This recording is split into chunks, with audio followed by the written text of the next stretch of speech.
Supreme court की जानिब से 12 दिसंबर 2024 को मजहबी इबादत गाह कानून 1991 को चैलेंज करने की दरख्वास्त पर सुनवाई होगी। जराये के मुताबिक इन दरख्वास्तों पर सुनवाई चीफ जस्टिस के अलावा दीगर 2 जजेस करेंगे। वाज़ेह है कि सुप्रीम कोर्ट का फैसला अगर इस एक्ट के खिलाफ जाता है तब मुल्क की हर गली और हर शहर में वबा मच सकता है। इस कानून के मुताबिक तमाम इबादत गाहों को तहफ़्फ़ुज़ फराहम किया गया है। जो 1947 तक मजहबी इबादत गाह का मौक़ूफ़ था, उसी को कायम रखने की जमानत देता है। मुल्क भर में हिंदुत्व ताकतें आए दिन किसी न किसी मस्जिद पर मंदिर होने का दावा करते हुए कोर्ट में केस फाइल कर रही हैं और इनका मकसद यही है कि इस कानून को सिरे से बर्खास्त किया जाए ताकि उन्हें छूट हासिल हो सके। बहरहाल अब सुप्रीम कोर्ट पर मुनहसर है कि वो किस तरह इस कानून की हिफाजत करता है और मुल्क के सेकुलर ताने बाने को बरकरार रखता है। चीफ मिनिस्टर तेलंगाना रेवंत रेड्डी ने पीर 9 दिसंबर को तेलंगाना की तश्कील के ऐलान और मोहतरमा सोनिया गांधी की सालगिरह के मौके पर सेक्रेटेरिएट में तेलंगाना तलीम मुजस्समे की नकाब कुशाई अंजाम दी। इस मौके पर रियासती उज़रा के अलावा हुकूमती आला ओहदेदार भी मौजूद थे। तेलंगाना में तालीमी इदारों को दिसंबर के आखिरी हफ्ते में 3 दिन तातील दी जाएगी। तवक्को है कि 24 ता 26 दिसंबर तातीलात होंगी। 24 और 25 दिसंबर को क्रिसमस और 26 दिसंबर को बॉक्सिंग डे के सिलसिले में तातील होगी।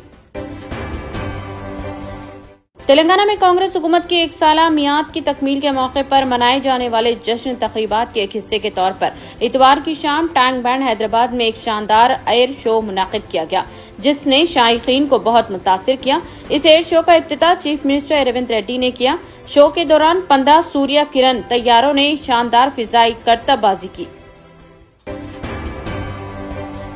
तेलंगाना हुकूमत के 1 साल की तकमील के मौके पर 9 दिसंबर को पार्टी हेडक्वार्टर गांधी भवन में थैलेसीमिया के मरीजों को मुफ्त खून फराहम करने की गर्ज से ब्लड डोनेशन कैंप का एहतमाम किया गया। इस मौके पर कांग्रेस सियासी उम्र इंचार्ज दीपा दास मुंशी के अलावा सदर पीसीसी महेश कुमार गौड़ के अलावा दीगर सीनियर कायदीन मौजूद थे।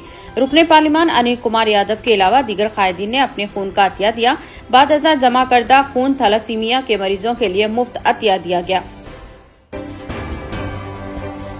तेलंगाना हुकूमत के 1 साल की तकमील के मौके पर 9 दिसंबर को सेक्रेटेरिएट के अहाते में विजय उत्सवम के तहत तेलंगाना तलीम मुजस्समे की नकाब कुशाई तकरीब में साबिक चीफ मिनिस्टर और बीआरएस सरबराह के चंद्रशेखर राव और बीजेपी रियासती सदर और मरकजी वजीर जी किशन रेड्डी ने शिरकत नहीं की।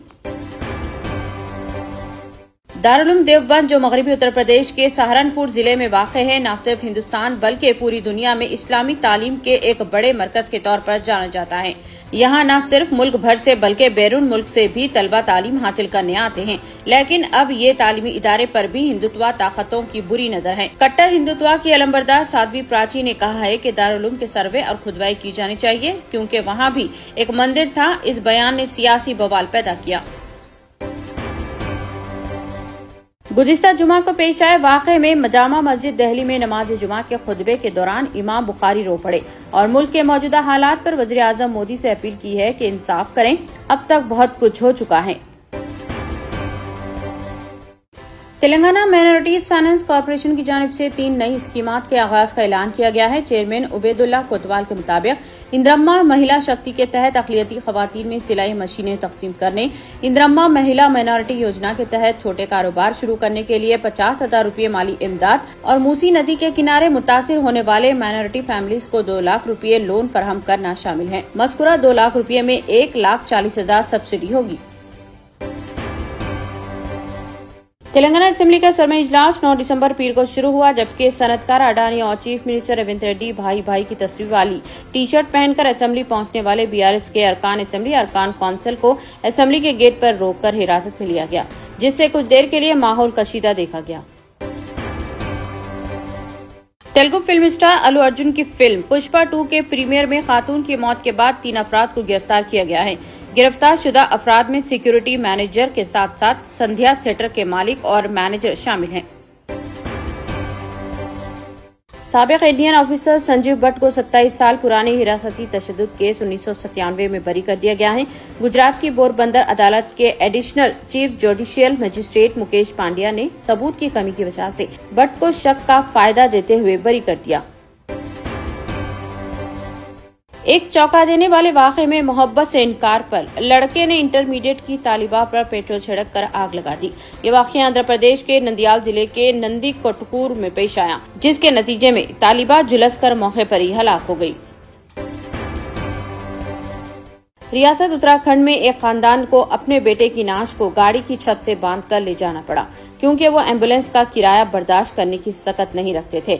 इस वाक़े का वीडियो सोशल मीडिया पर वायरल हो गया। इस वीडियो ने चीफ मिनिस्टर की तवज्जो भी हासिल की, जबकि उन्होंने इस वाक़े की तहकीकात की हिदायत जारी की है। बागियों के ग्रुप हैयत तहरीर अल शाम ने हैरत अंगेज तौर पर इंतहाई तेज रफ्तार कार्रवाई के तहत शाम की राजधानी दमिश्क पर भी कब्जा कर लिया है। एसटीएस के सरबराह अल जोलानी ने दमिश्क पर कब्जे के बाद आम माफी का ऐलान करते हुए कहा कि किसी से बदला नहीं लिया जाएगा। सदर बशारुल असद फरार हो चुके हैं और रूस में पनाह लेने की बात कही जा रही है। शाम के सदर बशारुल असद मुल्क छोड़ने के बाद रूस पहुंच गए। रूस के सदर व्लादिमीर पुतिन ने बशारुल असद और इनके खानदान को सियासी पनाह दे दी है। इससे कबल ये क़ियास आराइयां की जा रही थी कि असद के तैयारे का रॉडर से राब्ता मुनक़ता हो गया है और तैयारे के हादसे का शिकार होने का खदशा जाहिर किया जा रहा था। तमाम इस बात की तस्दीक हो गई है कि बशारुल असद महफूज हैं और रूस पहुंच चुके हैं।